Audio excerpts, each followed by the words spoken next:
I'm Matt Ogden, this is Rich Sykes. Hello. And this is part 2 of the audition special of the podcast by George from Page to Stage. And today, Rich, we're going to find out exactly who got which part in the show, aren't we? Yeah, so here it is. Here's part 2. There we go. Bloody hell, that was a long day, wasn't it? Don't lie, it's the day after, folks. And we're here in Matt's front room to give you a quick breakdown of how the auditions actually went. Yeah, so first off, we had Sam auditioning for Sam in the morning. We did. That was the first audition. We also had his dad, Colin, come to audition for George to be his father. Fast forward quite a few ways through. Yeah. We had people who had to send in video auditions, right? Yep. We had, what else did we have? Well, we had people who were disappointed. We had people who were elated. And the whole day was just this maelstrom of emotions. Not just for them, I've got to confess, for me. I loved my way through the day, and I was a wreck by the end of it. And laughed as well. There was a lot of laughter from Rich. And every time I came up the stairs to say to Alan, when's the next person coming in, I could just hear... And it's just... Did you explain the setup to them yesterday with the with how the room was set up and the fact that they had to climb the stairs before they got there? No. Okay, well, let me just explain. The auditions were held in the Attic Theatre. They weren't held on the stage because at the week we're recording this podcast and the week it's being released, the stage is being taken up by a fantastic production, which I saw today, of A Little Mermaid by Huddersfield Light Operatic Society.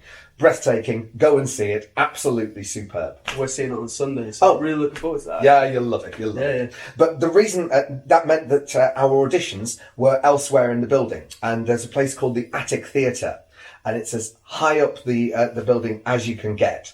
So what we made our auditionees do is walk 4 flights of stairs before they even got into the room. But I did offer them a maple and pecan plat or a donut before or after their audition. You did, and they were only slightly out of date. And they were only slightly reduced, I have said. But to be fair, you couldn't tell that there was anything Of wrong. course not. I love that he's just mentioned that as well. But anyway, the welcome committee of one Mr. President Alan Warmby as well to make sure everyone felt welcomed on the day was great. Yeah, we importantly had 2 members of the theatre there. In fact, the creative director of the theatre and the managing director of the theatre. Yeah. I mean, they stayed with us for the whole day, and made us cups of coffee. Oh, it was extraordinary. I don't think I know I've never had a day that's felt so cohesive.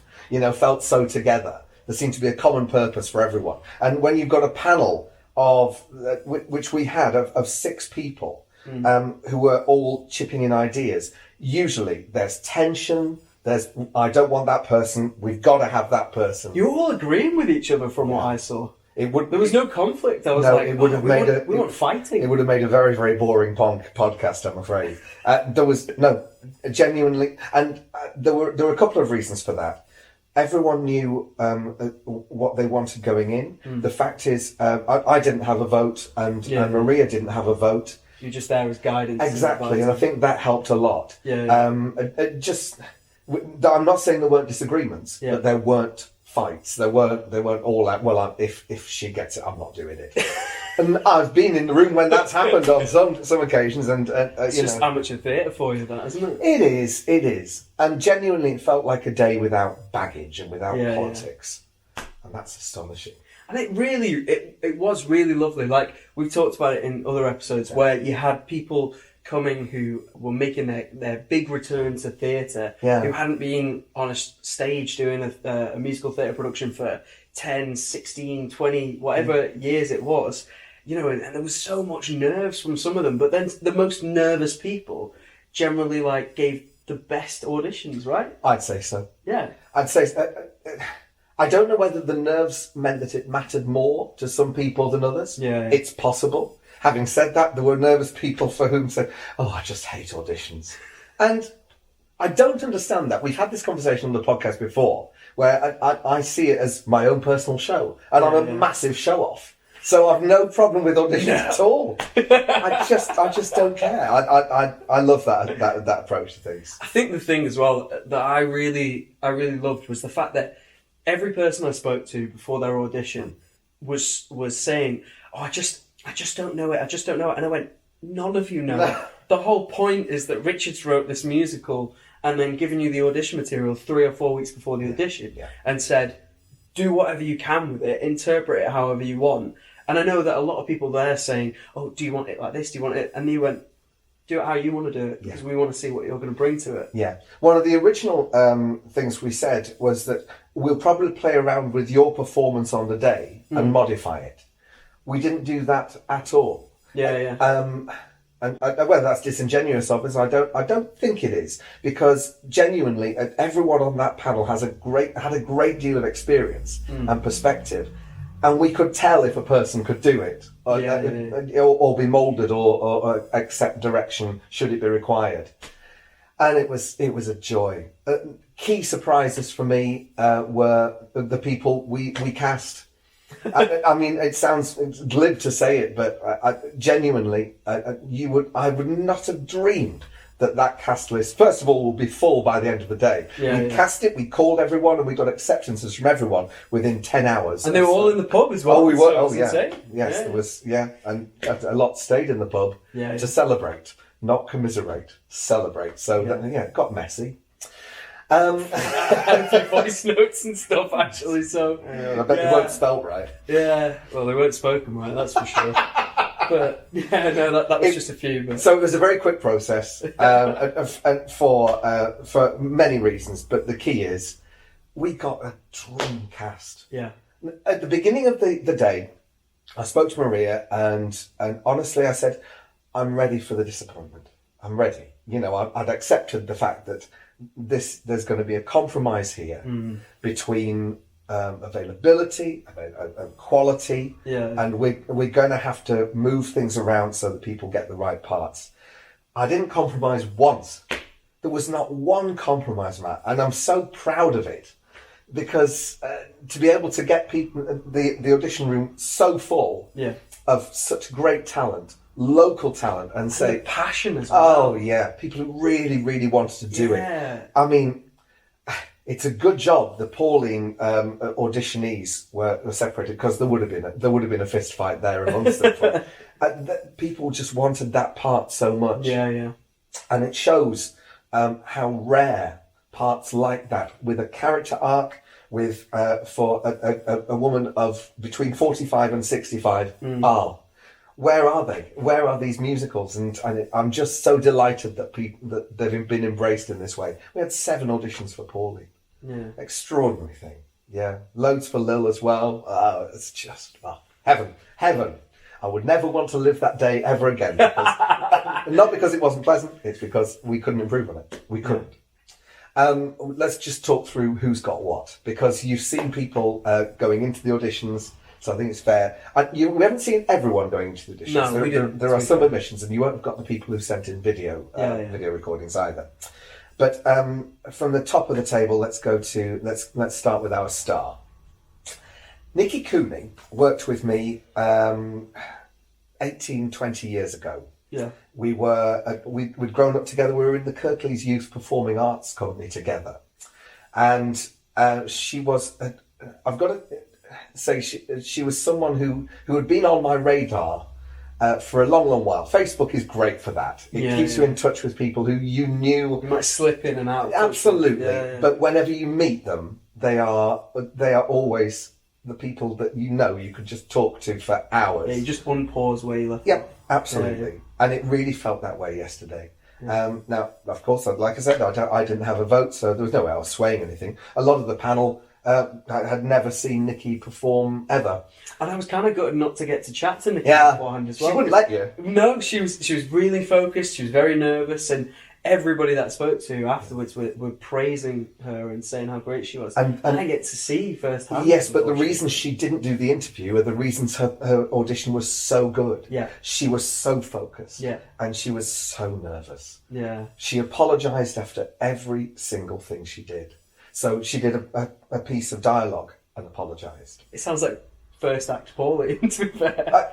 Exactly right. Yeah. Because the audition for Pauline was done in order, in chronology. in chronological order. So she went from the beginning of her journey right to the end of her journey with 3 songs, 3 really chunky pieces of dialogue. Yeah. And she apologised after every one, but she had nailed every line, and far better than I'd written it. There were jokes in there. She didn't change any words, but she found comedy timing in every line. It was an astonishing audition. I'm just chuffed to bits for Nikki, because she just screamed on the text. You know, it was and that's the first big lead part she'll have had for quite some time as well, right? About 18 years. A lot of people leave to have families. Casually you said that. Yeah, yes, because to me... 18 years. Yeah, because to me that really isn't a long time. To you, yeah, maybe, and young people. No, I love that audition, and I'm glad we didn't film it. I'm glad there wasn't anyone else in the room. It was just perfect. Yeah. She won't believe it, because she thought she was all over the place, but she really wasn't. So we've got our Pauline. We got Pauline. Who did we have for our Sam? For Sam, Sam is Pauline's child. And we had now a few Sams dropped out of the auditions. Yeah. We'd originally got 5 Sams, and we were down to 2 for the day. Yeah. But again, they were 2 people who could have been cast just like that. You spoke to Sam Roberts first. I spoke to Sam first, yeah. Who was auditioning to play Sam. Yeah. In a role he must have thought was nailed on, because kismet's a strong thing. Also, his dad was going to play, going for the role of his dad. And so surely that was a lock. Right. We then auditioned a guy called Ben. And Ben was just stunning. Ben Malone. I first worked with Ben 2 years ago in the production of Into the Woods. It was the first musical that went on at the Lawrence Batley Theatre after the pandemic. And he, again, talent just raging out of him. He was just... he's the triple threat. He really, the singer, the dancer, the actor, he's everything. So Sam had his work cut out to get the part, and he was in the mix. This was the one part where it was 50-50. It could have just been either of them. Ben had the edge because he ended up looking a lot like George, and so, you know, that's it. So I think that brings us really quite conveniently. Oh, you want to? Who's George then? Because if he looks the part, he's playing George, Rich. Yeah, Ben has curly hair and is fairly tall. Who else do I know that's got curly hair? Okay, mea culpa. First of all, I did not go into the day wanting to be in the musical. Yeah. It wasn't rock solid, and we kind of had a plan B. Because we knew we didn't have an awful lot. I mentioned it in the previous podcast. And we really were gutted about that. We wanted more people to come forward. More men to come forward and be George. Yeah. We had a terrific auditioner who came up, and it was Sam's dad. Yeah, and Colin, and it would have been fantastic. But we also needed a Harry, and to be honest, his audition just screamed of comic timing, pathos. He was Harry. And I loved his audition. He could easily have been George, but in order to fit things around, we offered him a different role as someone who he's just going to inhabit. And like you said as well, you know, the issue was to cast Pauline first, wasn't it? And then to cast the other 2 family members off that. Yeah. So you need someone who's going to look and play off that Pauline character perfectly, or as close to it as you could possibly get. Yes, if we'd chosen another Pauline, the decision would have been different. Yeah, no question. Yeah, if we'd have chosen someone who, it could have been an age thing, but I think more about sensibility. Really, you needed to match the power dynamic and make sure that worked. These are all really, excuse the language, wanky terms, but my word, that you do need a power dynamic on stage. If someone is overpowering someone else, and you need someone to be strong, then and to allow Pauline to progress her character arc. There's a heft issue to that, and so that's what the plan B came into play. And I said, rather than have a show that isn't quite what we want, let's have a show that we can absolutely put our mark in and say, yeah, we'll own it. And so I agreed to do George. So I'll be playing George. There is another option. There is also option C. It's very easy for me to drop out of this show if we find a George that will do it justice. So the search continues, and we have a few names who we're looking at over the next couple of months in order to perhaps ease me out of this. Yeah. But I would be more than proud, in fact, just so excited to be a part of it because of the cast we've got. Yeah. Yeah. And you didn't get a big part in the last one either, did you? No, absolutely. I don't. Little slide dig there. I don't want them. I don't want them.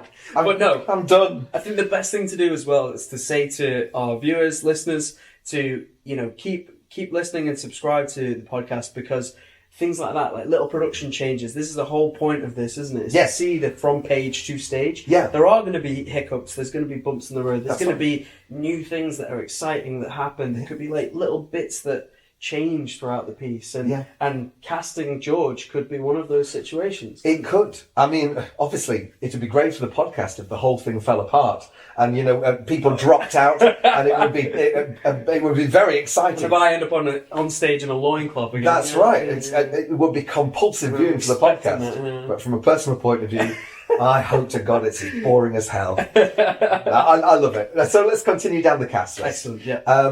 We've got our protagonist. We now need an antagonist, and that is Marge. And this was the bit that I think I really wished I could have listened and watched a load of the auditions, but the main reason I didn't is because I wasn't on the panel. I wasn't there to be in that room. No, you would just have been nosy. And I would have just been nosy. Yeah. And I think the better thing for me to do would be to literally find out who's cast and then learn what their interpretation of their character is as we go through the rehearsal process. So what happened during the casting of Marge? Okay, the casting Marge was difficult. Yeah.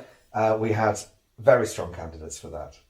It's also a very sassy part, and we were looking for sass. Yeah.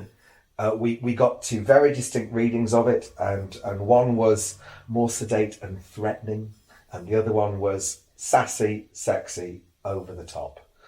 And it wasn't a coin toss. It was a deliberate decision to say no. We'll go down this route for this production. Yeah. So I mean, apologies to the incredible Sharon who auditioned for Marge as well, and put in a breathtaking audition. She was truly top notch. But the direction we took was with Niobe Armitage. Yeah. Again, Niobe is another one who for 18, 19 years has sat on the sidelines and just watched. She's watched the kids grow up and has seen everything from afar, but has always been in the mix. That drive to go back and but she also looks so damn young. She's older than me. She's had 3 kids. No, she's not older than you. Yeah, no. No, sorry. This is not a mask. This is genuine years. But no, Niobe is incredible. 3 kids, and she put out more sass and sex appeal than I could handle. She was amazing. So yeah, she's going to be Marge. Excellent. Yeah. So we've got Marge, we've got our antagonist. Yeah. And then I think the next person, probably the biggest character after that, maybe Chloe? Yeah. Chloe will, and both of those. Chloe was the easiest cast. Really? Oh. There are occasions when you just sit in an audition room and go, oh, come on. I mean, I could hear you laughing, so... She wasn't just funny, she was energetic, she was brilliant. And it's Jess Faye. She's Ariel in Little Mermaid this week, as we mentioned. Go see her. I watched it this afternoon. The performance was just electric. Ariel is the Disney princess. Mm-hmm. Now that's not what we got in the audition. That's not who Jess is. It is not. Well, I don't know. It's difficult to say. I've seen so many Jesses. She's played your sister. She has. She has played. Yeah, so she's definitely not a Disney princess. So but she's gone from Wednesday Addams to Disney princess. She's a very flexible actor. Oh, incredible! Her range is just, and that's what I think we said in a previous podcast that Chloe was going to be a tough one to cast because it was a virtually impossible part. You know, she's working with different sight lines. She's got to time things. She's got to dance while she's singing, complicated lyrics and narrate a song to within an inch of its life. Do you know what I thought was the really interesting thing that she said? Yeah. After everything that you've just said as well, Yeah. Earlier on when I chatted to her, earlier on yesterday. Still, I wanted to pretend, but he didn't want to. Anyway, No, she literally said, when I asked her who she would bring in as kind of inspirational, who she thought this part would be similar to, was Brooke Wyndham from Legally Blonde, and I just went, absolutely, that's exactly what it is. Yeah. That energy, that dynamism. Yeah. Yeah. I can't. We were very tough on that auditionee as well, because it was 3 songs and 3 pieces of dialogue, and that's pretty much the whole part. So we wanted to see everything. We couldn't leave anything to chance, and she nailed every single bit. So again, a dream cast for me, and she's really big part of it. And then she opens the show as well. Oh yeah, of course. Yeah. She opens it, and just watching that smile, engaging an audience, we were won over. No question. So Will, who did we get for Will? So Will.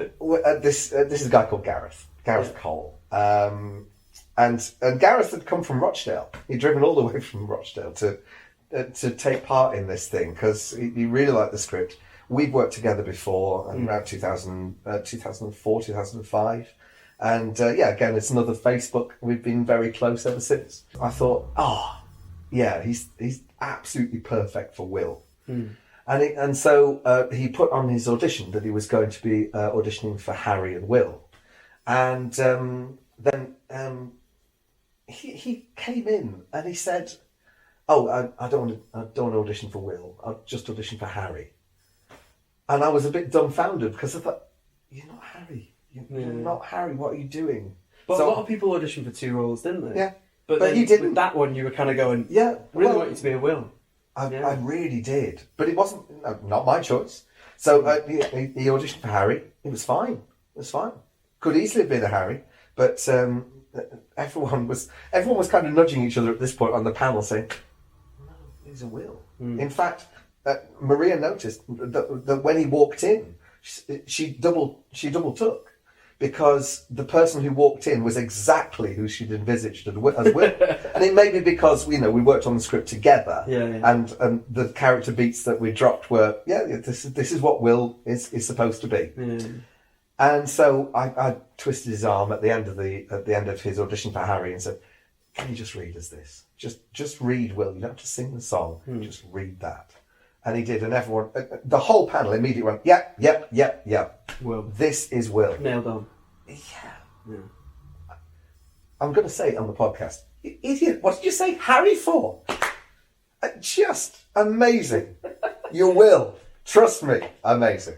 Yeah. Right, so we've got Will. Yep. Next up is Lil. Lil. We had a lot of auditionees for Lil, but I think it's fair to say that a few people auditioned for Lil in order to demonstrate their talent for the chorus and wanted to be considered for more than just Lil. They wanted smaller parts. But they couldn't demonstrate that with any other audition. It had to be demonstrated through someone like Lil. Lil needs comic timing, she needs warmth, and she needs presence. You have to root for Lil. Yes, so it had to be someone quite specific. I didn't feel that there was enough of Lil in the Lils that auditioned. Oh, really? So I took a bold stance and said, right, I want you to think about someone who didn't get the Pauline that she desperately wanted, and said, can you do Lil instead? Or do you guys see her as Lil? Because remember, no casting vote. I don't have to say, but I can see her, and just this, she is for me what Lil should be. Yeah, and that's Helen Woodhead. She's a favourite of both of ours because a very big soft spot, I should say. I think everyone does, and I think an audience does as well.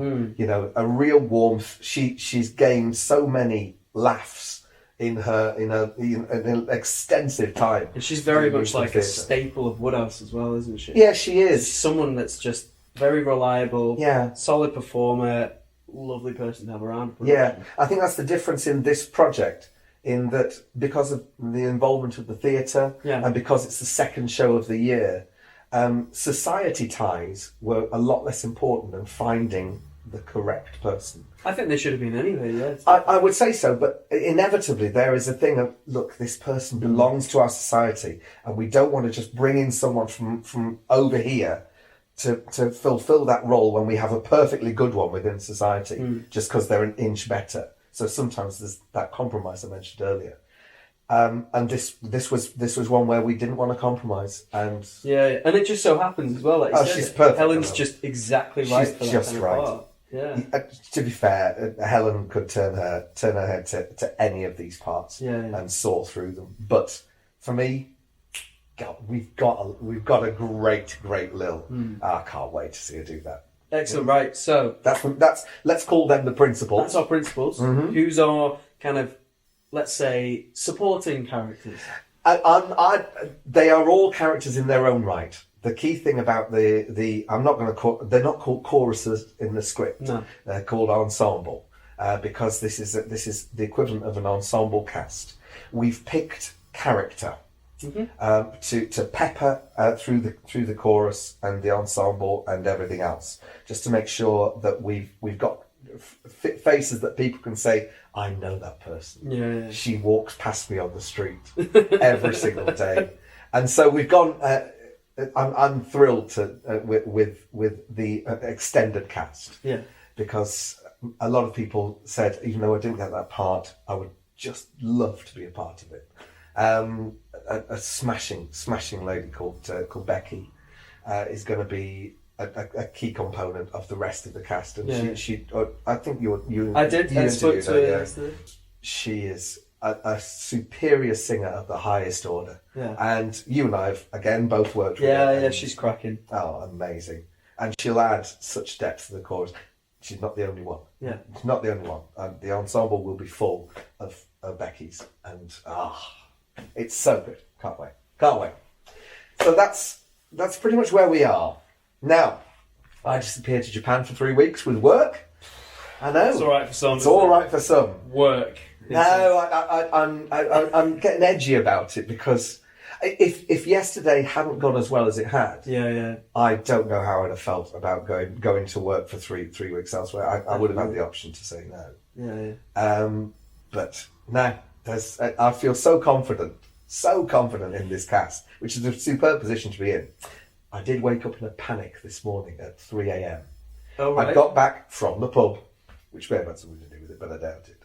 And it had been a very emotional day, and I woke up at 3 and said, have we got it right? Because it had happened so quickly. Yeah. I thought, have we got this right? But it was instinctively. Yeah, all those decisions. Yeah. As you said, there wasn't big fights and there weren't big arguments, so yeah. Maybe it was just kind of you going, oh, it was. I'm second guessing. Yeah, but that's not how my mind works. I don't just go, I'm second guessing. Oh, no, I'm not, you idiot. Don't do that. Nah. What I had to do at 3 o'clock this morning is read the whole script from start to finish in the voices of the cast that we've just put together. Right. I'd strongly recommend everyone to try doing that. It was so rewarding. Just to hear those voices popping in your mind and saying, oh, Nikki'd read it like this. Oh, Naomi's going to counter with that. Yeah. And just imagining that the free song that's going to come from that and the chemistry. At the beginning of yesterday, I said, we will there's no doubt we'll cast this today. Yeah. We will have a show. I now know we're going to have an exceptional show. Something to be really, really proud of. And I'm so proud to be part of the cast as well. That's amazing. So, that's me. And we're going to have a really good time doing the podcast. We are. Throughout the entire experience. You've got some great... When you come back from Japan. No, you've got some great interviews to come. Yeah. I can't wait to hear the stories from people like Nikki, who will be on this podcast. Oh, once she's gone off the roof from accepting this role and the terror. I'll find out what she likes and I'll lure her with that. Yes. Seemingly donuts and pastries. No, the pecan maple didn't work. No, it didn't. No, I've had to eat all of them, and that's why I'm so rotund these days. Yeah. I'm beating you there, kids. But I've got to put on weight now for George. Jeez, yeah. Well, same for School of Rock. Hey, excellent. Let's get fat together. Let's get fat together. And you can get fat with us on the podcast. No other podcast offers this service. So subscribe, folks, and we look forward to seeing you the next time. We've got another couple of podcasts, which are preview podcasts before we get to the table read-through with our actual cast. Ooh, let's see. I cannot wait for that. No, that'll be wonderful. Thanks. Right. Cheers, Rich. As always, kid. Enjoy Japan. See you guys later. Konnichiwa.